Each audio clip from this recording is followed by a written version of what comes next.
The next topic that we are going to discuss is transfer function. Okay, so what is the transfer function?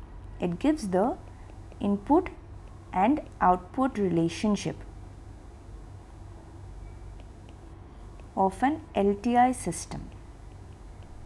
Okay, so what is meant by an LTI system? It is nothing but a linear time invariant system.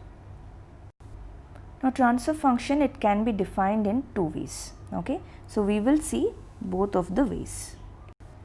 For an LTI system, if you are giving the input to be an impulse function, okay, then the corresponding output is called as the impulse response, right? Now this impulse response, if you take the Laplace transform, okay, this will give the transfer function. That means the transfer function is the Laplace transform of the impulse response, and there is one more condition, it should be when the initial conditions are 0.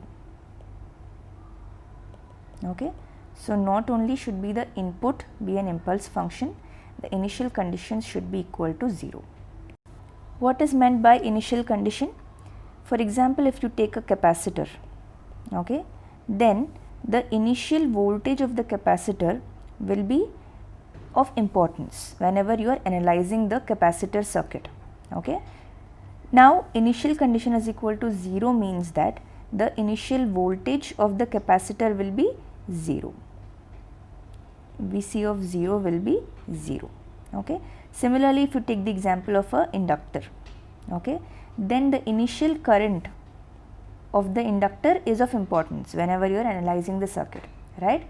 So initial condition is equal to 0 implies that the inductor current is equal to 0 at t is equal to 0.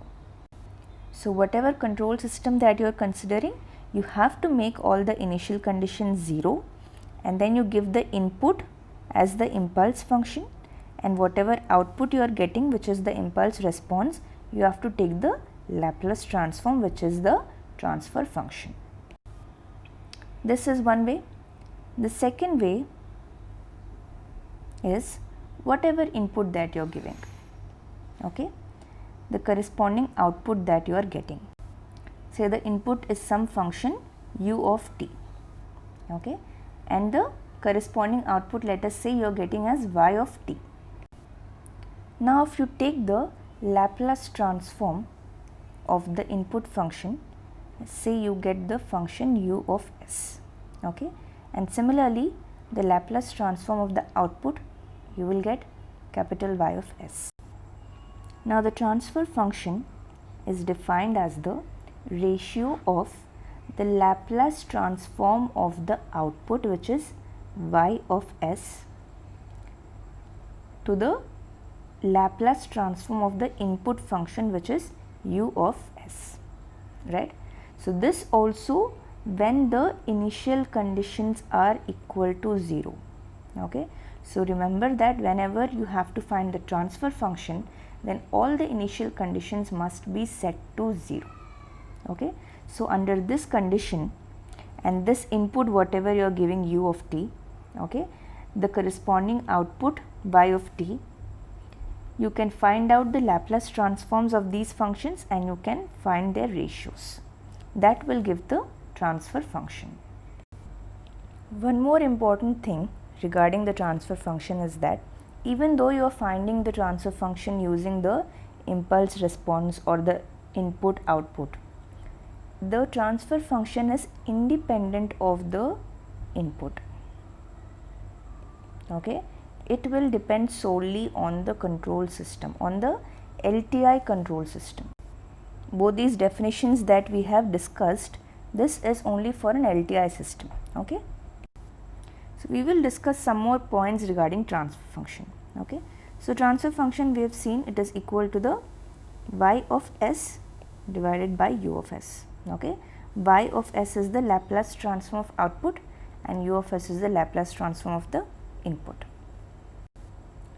So the transfer function, it will have a polynomial in variable s in the numerator as well as denominator. Okay.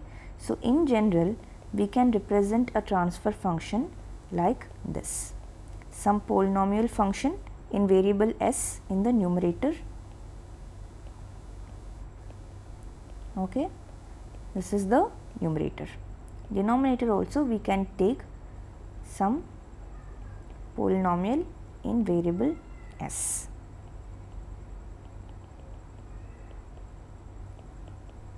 Okay. This is the general form of a transfer function. Here we will discuss few important terms. Okay. First one is the characteristic equation. Okay. So characteristic equation is nothing but the denominator of transfer function equated to 0. Okay. So denominator is s power n plus a n minus 1 s power n minus 1 plus so on till a1 s plus a naught, right. This is the denominator polynomial. This, if we equate to 0, this is called as the characteristic equation. Next we will discuss what is meant by poles and zeros. Okay. So poles are those values of s at which the transfer function will be equal to infinite. Okay. This is the pole, the value of s at which the transfer function will become infinite. And similarly, 0 is the value of s at which the transfer function will become equal to 0. So you can see that the pole is nothing but the roots of the denominator, because the denominator, if you equate to 0, then the transfer function will become infinite. Okay. So poles are nothing but the roots of the denominator equation, or you can say roots of the characteristic equation. And what about the zeros? Zeros are the roots of the numerator equation. Okay. So this characteristic equation and poles and zeros, these are very important, as you will see in further chapters. It will define the performance of the system. It will define the behavior of the system whenever a certain input is given.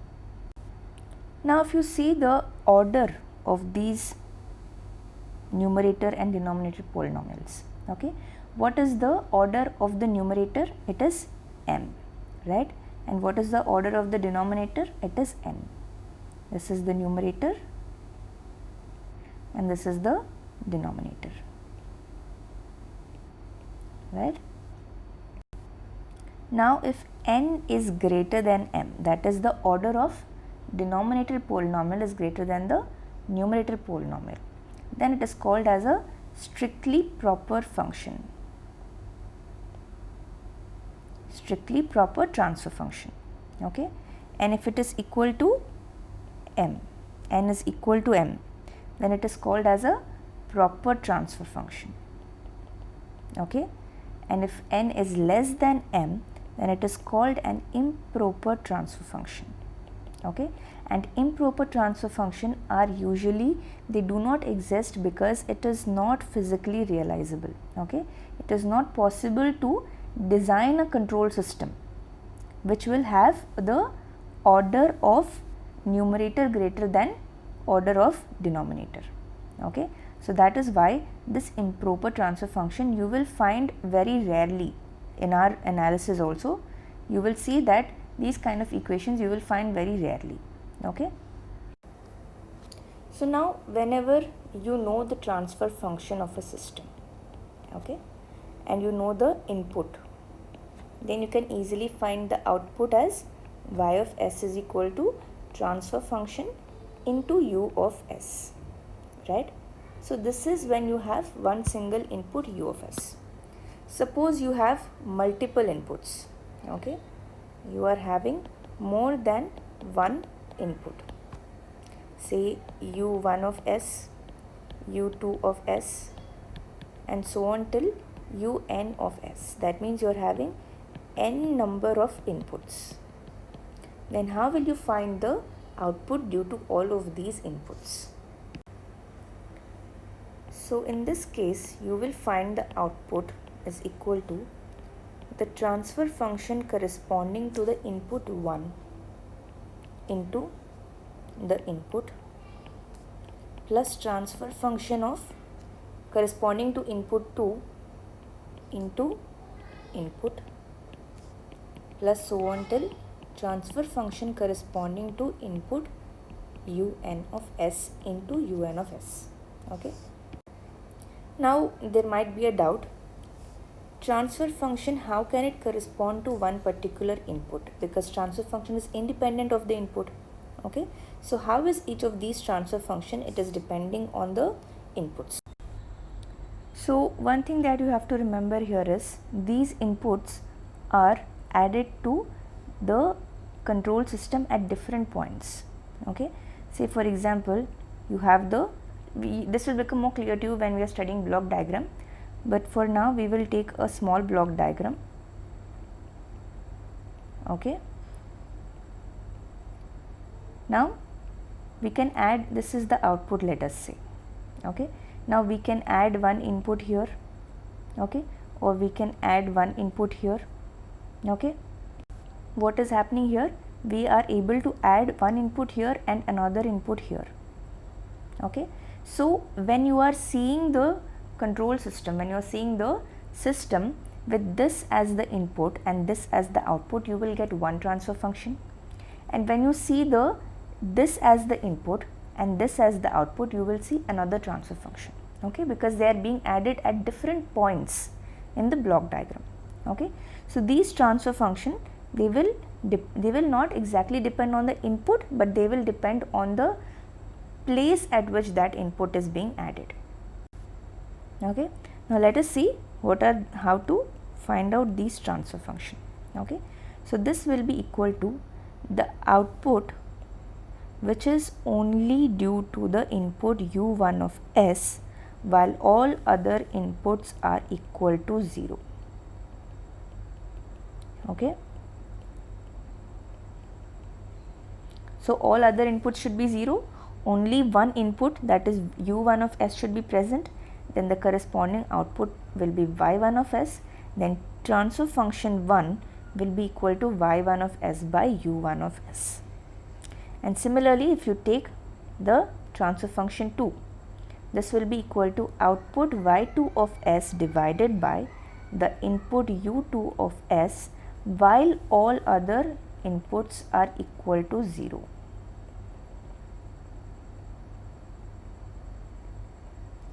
Okay, and similarly transfer function n you can get as the output due to only the nth input while all other inputs are 0. Okay, so this is how you will find out the output when there are multiple inputs.